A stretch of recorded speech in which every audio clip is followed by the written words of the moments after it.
Olá a todos, somos o NAP, Núcleo de Atenção Psicossocial de Pernambuco, e hoje iremos iniciar o nosso primeiro podcast, com o objetivo de trazer discussões e aprofundar temas importantes em saúde mental. Iremos iniciar as nossas conversas voltadas para o público com um tema complexo e extremamente importante. Vamos falar sobre a dependência química. Presente em toda a história da humanidade, presente na literatura, em textos que vão para além da história atual, temos o uso de substância com duas grandes marcas. Ela está presente desde a evolução do ser humano e não há em nenhum lugar histórico algo que apresente a humanidade em um período que seja completamente abstêmio. Ou seja, ser humano e drogas estão aí, vivenciando momentos juntos desde tempos imemoriais.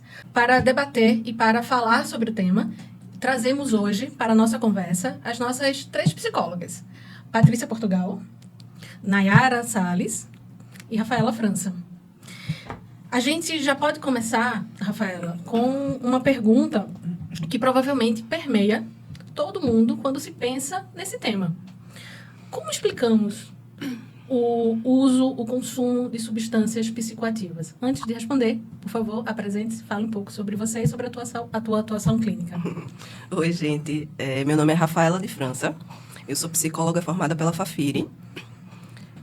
Estou no caminho da dependência química e da saúde mental desde 2016 e venho atuando, né, nessa área já há um bom tempo, né?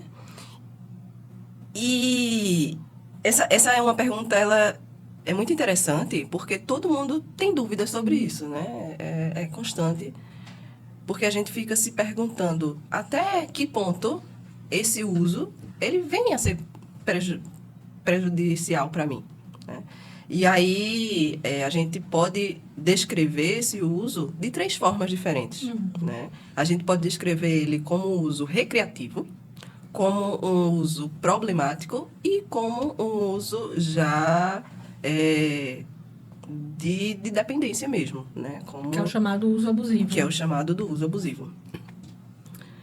E ao longo, né, da nossa conversa, a gente vai falando sobre as 3 formas e a gente vai aprofundar mais sobre isso para a gente entender, né, como é que se dá essas 3 formas de uso e em qual fase eu tô, né? Porque eu tô começando a ter alguns problemas, as pessoas estão falando, né? Já está fugindo do meu controle. E aí a gente vai entender aí nessa conversa como é que vai se dar isso.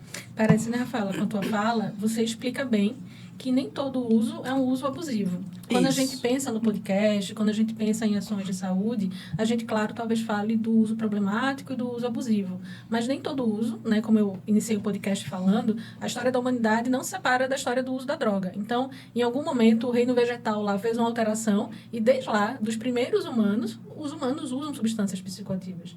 E talvez a grande gama, né, a grande parte desses usuários estejam dentro daquilo que é recreativo, daquilo que não vai trazer um problema. Mas há um momento em que o uso sai do recreativo, né, para um uso mais problemático e abusivo.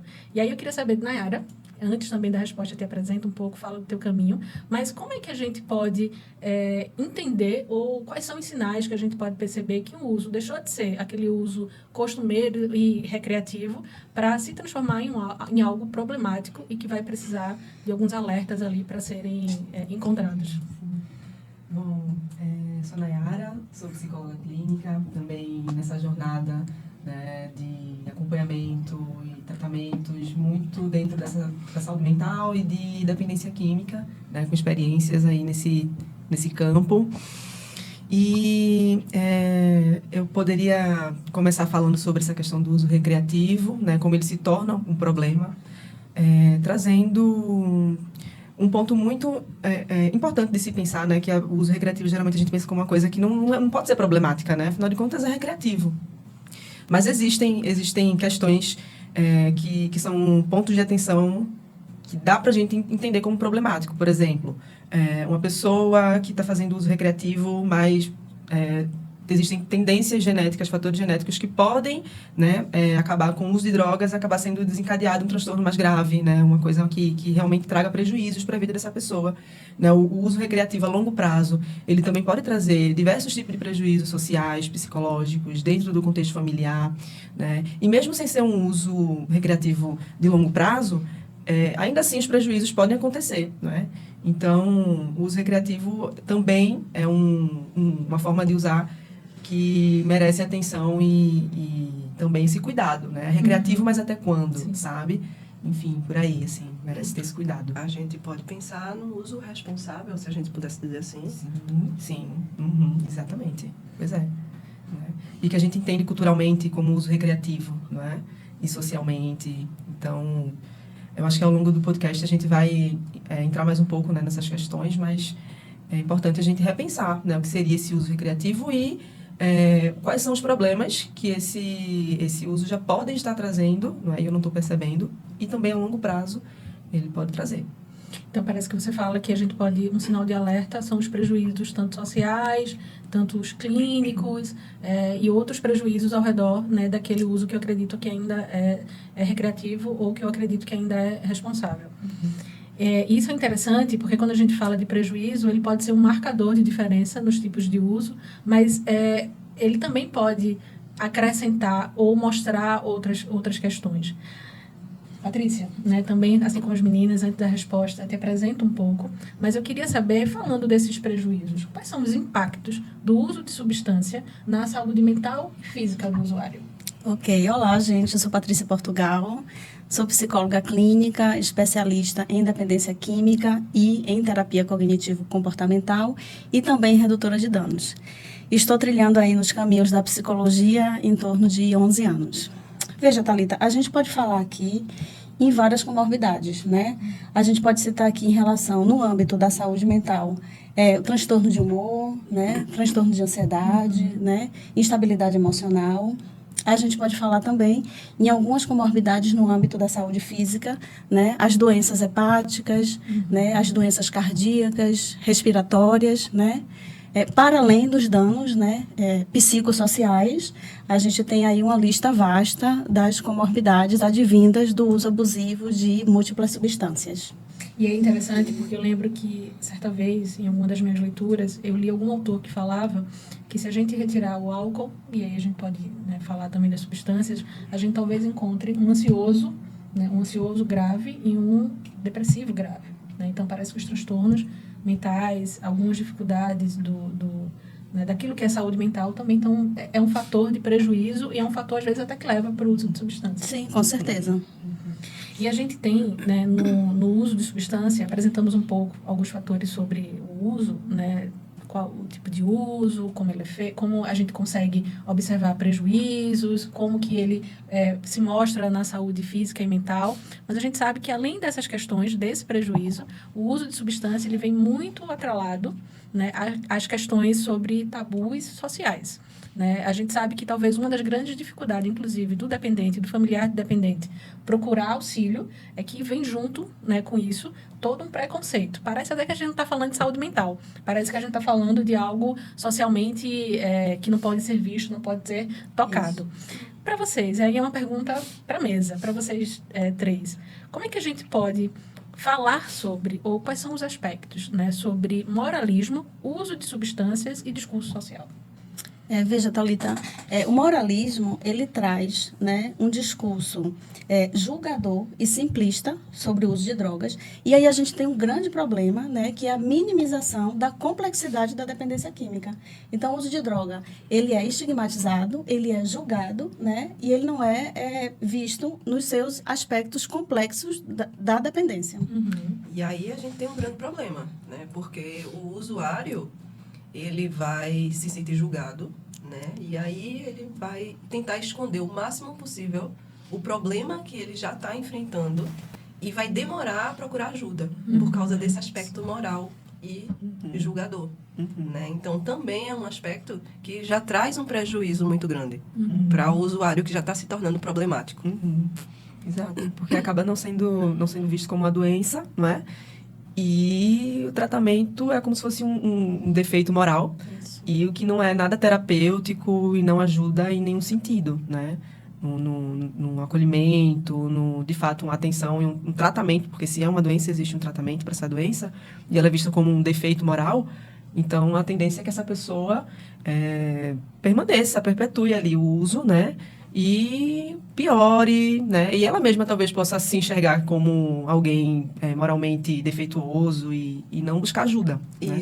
Isso também pode trazer um ciclo de culpa muito grande.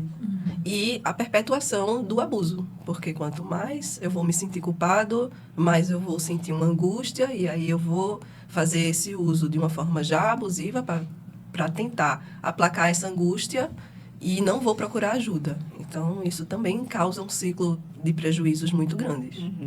Parece que silêncio e estigma e culpa, né, estão muito atrelados ali ao que é esse discurso moral, de diminuição da importância, do não reconhecimento como doença.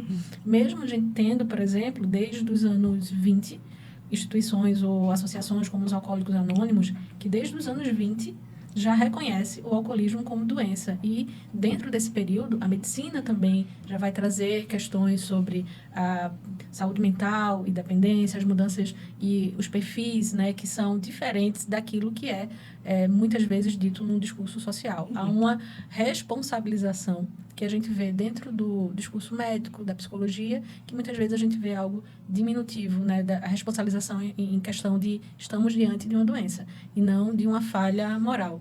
Socialmente, eu queria também, eu acho que dentro desse moralismo, a gente tem muitas questões que influenciam, principalmente no uso do álcool. Como é que, socialmente, esse discurso moral também influencia a manutenção de drogas que são lícitas, né? De drogas que a gente aprendeu, inclusive no discurso social, que algumas fazem mais prejuízo do que as outras e que muitas vezes são incentivadas. A questão de gênero, por exemplo, né? Para os homens, para os meninos, é muito importante e faz parte meio do ritual de se passar da infância para a adolescência, né? O menino que é menino, que vai virar homem, precisa beber. Menino que é menino precisa estar, né, no uso daquela substância. Como é que vocês veem esses fatores? Eu vejo como cultural, né? A gente tem uma cultura que muitas vezes transcende até a questão de gênero, né? Porque a gente costuma já inicializar as crianças com aquela velha sangria, né? Então, já vai colocando ali o açúcar, a água para tornar... E está muito atrelado ao ambiente social, né? Então, as festas familiares, né? As festas que trazem, né, essa cultura. E aí as crianças, elas já vão sendo inseridas paralelamente às questões de gênero, né, as questões relacionadas ao masculino também. A gente viveu muitos anos no nosso país, né, uma enxurrada aí de propagandas na mídia, né, de que era feliz, né, que era agradável estar numa roda de conversa, né, com o uso lícito do álcool, né. Então a gente viveu muitos anos, me parece que atualmente é proibido, né? E aí a gente via fortemente essa exploração da questão do gênero, né? E essa questão de associação do uso da substância, né? Pensando, né, que é uma substância que causa dependência, sim, que vai causar danos, sim, né? Mas a imagem era sempre atrelada ao prazer, à felicidade, né? Então, de fato, é muito histórico, é muito aceito socialmente. E é interessante, né, que a mesma sociedade que pede, que começa lá iniciando o garoto na sangria, que teve as propagandas incentivando, que faz com que o uso de substância seja uma passagem para a idade, né, adulta, ela também, né, faz tudo aquilo que a gente falou sobre o preconceito, sobre o discurso moral. E aí, Rafaela, como é que a gente ajuda, como é que é possível auxiliar alguém que apresenta os primeiros sinais de que o consumo está passando do limite dentro desse contexto? Como a gente já desmistificou, né, e já falou aqui, tirando essa questão de moral, tirando essa questão social, a gente precisa realmente encarar como um adoecimento. A gente tendo essa perspectiva do adoecimento, a gente consegue olhar, né, de uma forma mais ligada à saúde. Então, de uma forma geral, a gente, quando passa do recreativo para o problemático, para o abusivo, a gente só consegue o auxílio com o auxílio realmente profissional. Né? Então, vai precisar da ajuda do psicólogo, vai precisar da ajuda do psiquiatra, porque a gente sabe que quando chega na parte realmente que já passou do problemático para o abusivo, vão vir aí outras comorbidades. Então, vai vir pode vir, né, uma depressão atrelada, pode vir crises de ansiedade, a própria crises, né, e aí alterações mesmo da sensibilidade em relação à retirada dessa substância, né? Crises de abstinência, de fato. Sim. E essas crises de abstinência, elas precisam ser tratadas por profissionais, né? Não tem como eu tratar em casa. Eu preciso realmente estar com auxílio medicamentoso, eu preciso estar com o auxílio de um profissional ali do lado. E aí é nesse sentido que também o NAP entra, nesse auxílio profissional especializado, né? Porque aí todo o protocolo de tratamento vai ser seguido, né? A gente precisa olhar também, a gente fala de uma forma geral, mas aí o profissional vai olhar caso a caso, né? Porque cada pessoa, ela desenvolve uma relação diferente com a substância. Sim. Então, esses profissionais também, eles vão olhar de uma forma subjetiva para cada paciente. Então, é preciso realmente um tratamento aí de saúde e um tratamento especializado com profissionais. Vocês podem falar um pouco sobre como é o tratamento do NAP? O que é, quando uma pessoa chega, por exemplo, a pessoa chegou e a gente entendeu que ela precisa do tratamento lá voltado para álcool e drogas, né, lá no NAP. O que a pessoa encontra no NAP? Quais são as ferramentas utilizadas? Como é que é feito o tratamento do NAP? A pessoa chega inicialmente e passa por uma triagem, né, com um psicólogo que vai identificar quais são os riscos, quais são os problemas enfrentados, né, por aquele usuário, qual vai ser a necessidade de tratamento, se vai ser intensivo, semi-intensivo, né, como é que está o abuso dessa substância, né? Então, essa triagem ela é muito importante nesse sentido. Passado por esse momento, aí o paciente vai passar pelo psiquiatra também para vir a parte medicamentosa.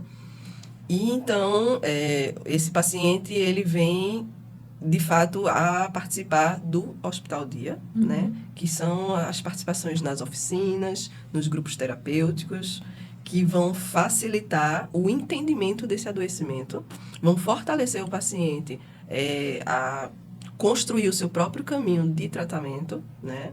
E fazer com que ele recupere âmbitos sociais que ele também havia perdido nesse processo, porque a gente sabe que com o abuso das substâncias, a parte social ela vai ficando muito restrita, sim, né? Sim. E aí o NAP ele entra também nesse sentido de uma forma muito importante, que é nessa contribuição do ambiente social. A gente sabe que um dos marcadores, né, da mudança de um uso recreativo, sem prejuízo, para um outro com prejuízo, é exatamente a diminuição do repertório social. Né? Eu vou deixando, eu vou me isolando, mas não de uma forma do dia para a noite. Aos poucos eu vou perdendo as relações. E como tudo aquilo que a gente faz, né, que vai aos poucos sendo tirado, é muito difícil depois voltar a ter uma boa relação com a sociedade, com a família, com tudo aquilo por conta de tudo aquilo que a gente já falou. Então, é interessante isso que você traz, né, que o NAP também auxilia nesse processo, né, da socialização. Né? Vocês podem falar um pouco mais sobre as oficinas, já falou um pouco do grupo terapêutico. Eu costumo sempre apresentar o NAP falando que a gente vai cuidar do sofrimento através daquilo que a fala consegue alcançar, mas também quando a fala não alcança, a gente tem outros meios, né, de acessar, através das oficinas corporais, artísticas. Além da diminuição do repertório, muitas vezes eu comecei o tratamento, eu sei, entendi, estou melhor daquilo que me levou, mas eu perdi tantas coisas ao meu redor, eu perdi o tempo, eu fui, de alguma forma, me colocando ali dentro de uma concha de proteção, de defesa, que às vezes eu preciso do auxílio até para projetar os próximos passos da minha vida, de entender como é que eu faço. Como é que Patrícia e Nayara entendem e podem falar um pouco mais, né, complementar a fala de Rafa sobre as oficinas do NAP? Então, Thalita, a gente pode falar também, né, que além de uma equipe multiprofissional capacitada, o paciente ele vai ter muito acolhimento no NAP. Sobre as oficinas, eu posso falar sobre uma das oficinas que a gente tem, dentre muitas, da oficina Projeto de Vida. Sim. Né? Que é uma oficina que eu fico muito feliz em ser facilitadora, que é um momento que a gente motiva o paciente a resgatar, né, alguns projetos que ficaram aí na esfera do desejo. E diante, né, da dinâmica do adoecimento, diante da dinâmica de vida mesmo, do atropelamento, esse projeto ficou para trás. Então, a gente trabalha com atividades interativas, né, discursivas, lúdicas também. E aí surgem coisas lindas, né, como voltar a fazer atividade física, retomar a prática daquele artesanato, né, que eu fazia tanto tempo atrás e que eu tinha prazer e tinha ganhos, né? Coisas do tipo também, voltar a fazer aquele jardim, né, na frente de casa. Então, é muito bonito, né, é muito rico esse momento quando a gente percebe, né, que esse sujeito, né, envolvido nessa dinâmica do adoecimento, né, afundado nesse adoecimento, que por vezes ele chega a acreditar que ele não é mais esse sujeito, que ele é o adoecimento, né, e quando ele consegue resgatar, né, essa motivação para esses projetos. Então, assim, é muito rico e muito, muito importante a gente proporcionar esses momentos para os nossos pacientes no NAP. Isso. Eu costumo trazer, assim, também, né, nas oficinas, né? Eu acho muito importante quando a gente fala dessa diversidade, né, de oficinas, porque no NAP não existe só uma possibilidade de se expressar, né? Existem várias possibilidades de você se expressar. E eu acho muito interessante a gente trazer isso aqui para falar sobre as descobertas que acabam acontecendo nesse processo, né? Então, você pode resgatar algumas coisas que ficaram para trás, né? E também pode descobrir algumas coisas que vão acontecendo, podem ser realizadas, inventadas, criadas daqui para frente, né? Eu faço a oficina da Criarte, né? Sou a facilitadora. E é uma oficina que traz muita essa abertura, né? Para além de falar com as palavras, como eu consigo falar, né? Sobre aquilo que às vezes eu nem sei que eu precisava falar, mas estava ali. E não tinha uma forma, eu não sabia, né? Não sei como colocar aquilo ali, mas precisava sair. E aí eu acho que é esse processo dessa descoberta, sabe? Que é muito rico, muito intenso. E essa coisa do coletivo, né? Então, às vezes a pessoa chega nessa relação com a doença de se confundir, né? Já não sabe mais quem sou, né? E se coloca ali muitas vezes como a doença. E aí essas atividades no coletivo, essas atividades que são muito amplas, né? Nesse sentido, podem trazer essa abertura, justamente para que essas relações possam ser, né, recuperadas, né? Reinventadas. Então, eu não preciso mais, eu acho que esse acompanhamento, assim, dessa forma, com muitas atividades, né, assim, integrativas, que abrem várias possibilidades, trazem também à luz essa percepção, né? Eu não preciso me relacionar só com esse adoecimento, né? Eu tenho muito para descobrir em mim. E com tantas pessoas, que eu acho que a riqueza também dessas atividades, né, no coletivo, é esse encontro com outras pessoas que também podem trazer algo delas que tem a ver comigo, e aí a gente vai se descobrindo nesse processo, né, e percebendo outras possibilidades, se redescobrindo. Então, são encontros, não só um reencontro consigo, mas encontro ali com outras histórias, a partir de muita expressividade, sabe? Então, eu acho que essa forma de tratamento, como a gente tem lá no NAP, é muito rica, sabe? Muito, e realmente propicia uma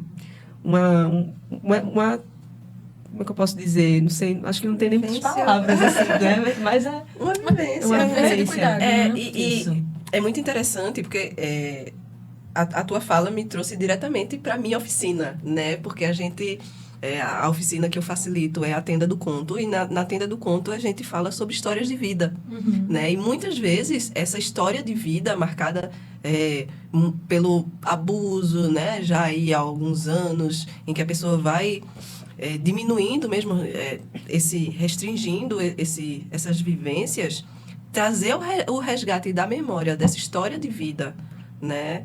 Mesmo antes do abuso, antes do uso, também é importante. Sim. Também é trazer à memória essas histórias de vidas, também é importante. Então, elas só se somam.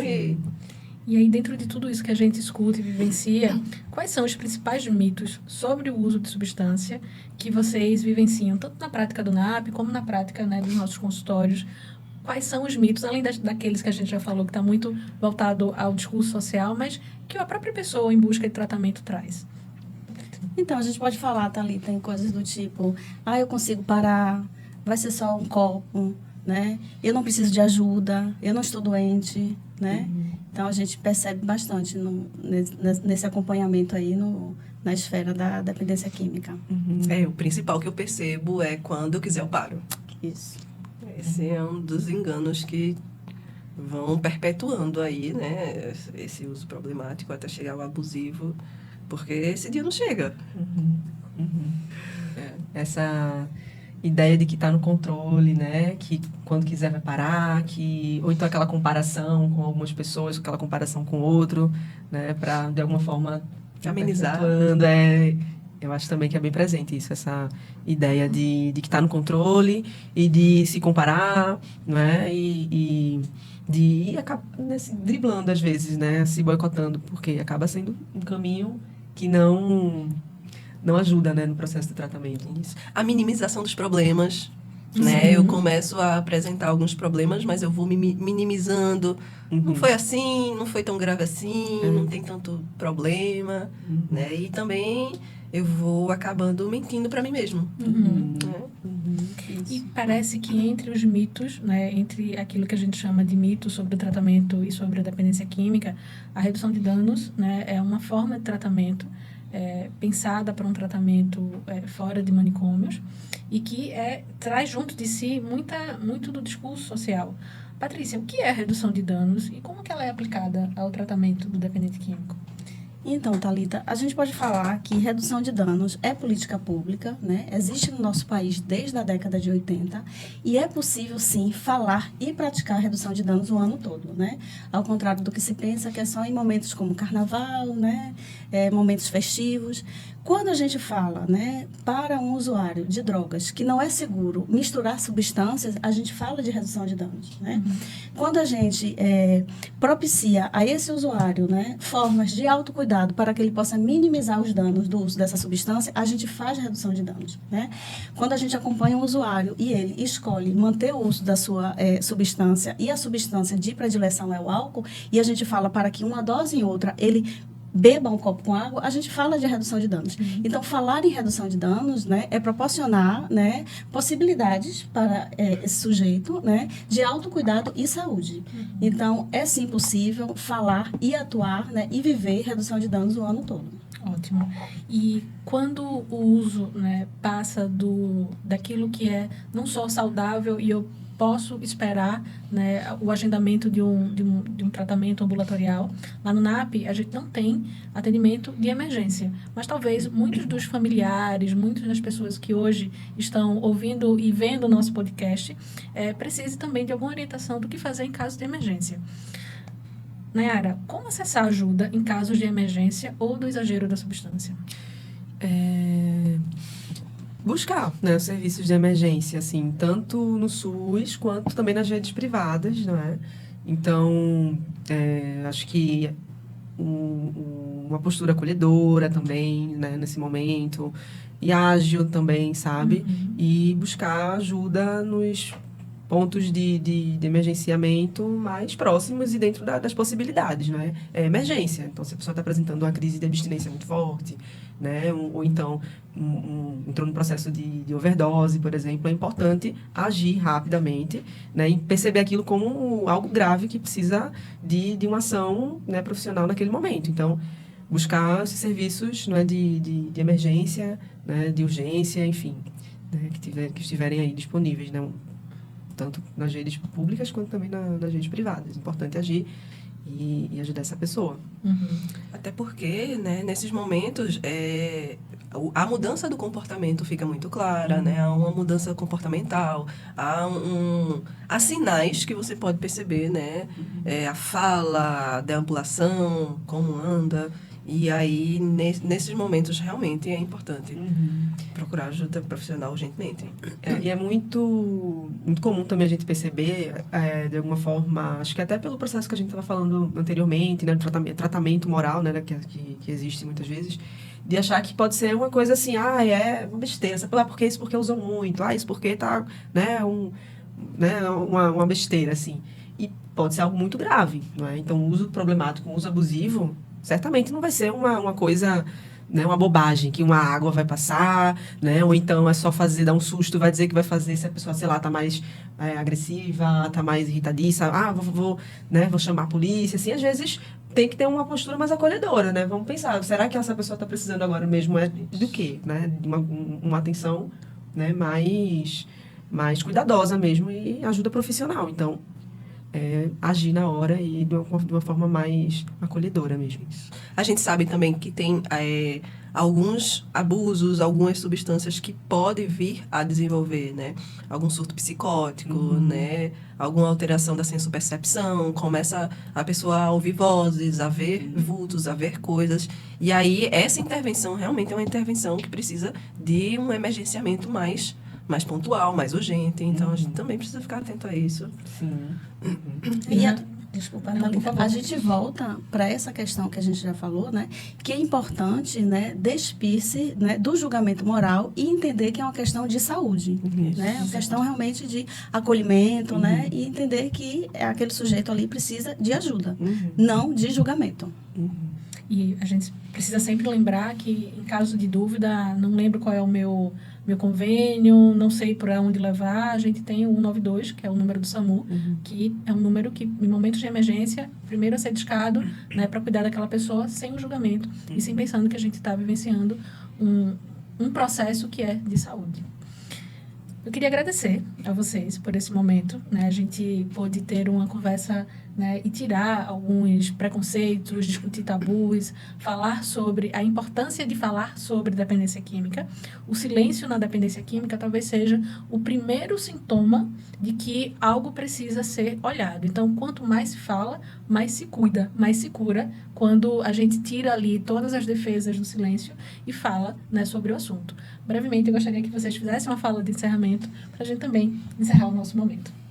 Então, a felicidade, né, a gente partilhar esse momento aqui com vocês, a gente falar do nosso fazer, né, que a gente faz com muito prazer, né, muita felicidade, falar do NAP, né, que a gente faz parte dessa equipe, e reforçar de novo que é importante, sim, né, despir-se do julgamento, né, vamos entender que o dependente químico, o usuário de múltiplas substâncias, ele precisa de ajuda e não de julgamento.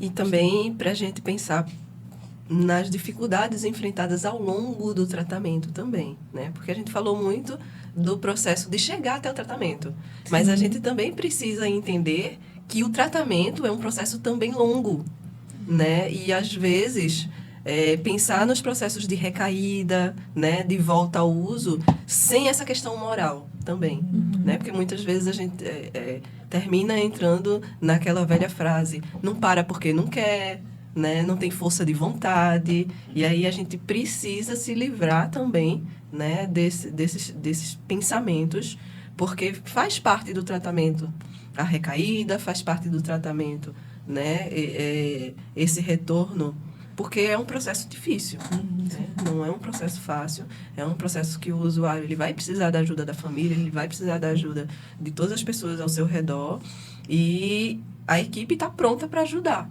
mas a família precisa ter também um conhecimento mínimo, precisa também saber como ajudar, né? E aí é nesse sentido também que eu deixo a minha fala, para não só para os usuários que podem estar assistindo, mas também aos familiares, que também precisam entender como é esse processo e como é que ele pode ajudar. É isso, minha gente. Muito obrigada. Eu adorei estar nesse podcast. Sim, eu faço, né, das palavras das meninas as minhas, né? Agradeço também, né, pela atenção, né, de quem está assistindo a gente, mas também friso essa coisa da importância, não é, de consumir conteúdos como esse, sabe? Para cada vez mais poder se aproximar, sabe, desse mundo, né? Tanto da pessoa, né, da pessoa adoecida, quanto também dos familiares, Então, eu acho que a sociedade como um todo se alimentar de conteúdos assim é importante para cada vez mais a gente estar se sensibilizando aí para uma sociedade real, que é a que a gente vive, que a gente pode ter alguém na nossa família que está precisando dessa atenção e é importante estar atento a isso e buscar informações seguras, não é? Então é isso, gente.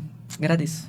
Eu também finalizo a minha fala agradecendo a presença de vocês, agradecendo também a presença de vocês que nos assistiu, que está nos escutando. E caso você precise nos encontrar, você pode ligar no DDD 81 3423 7062 ou no Instagram, @NAPRecife. Estamos prontos para te ajudar. Muito obrigada.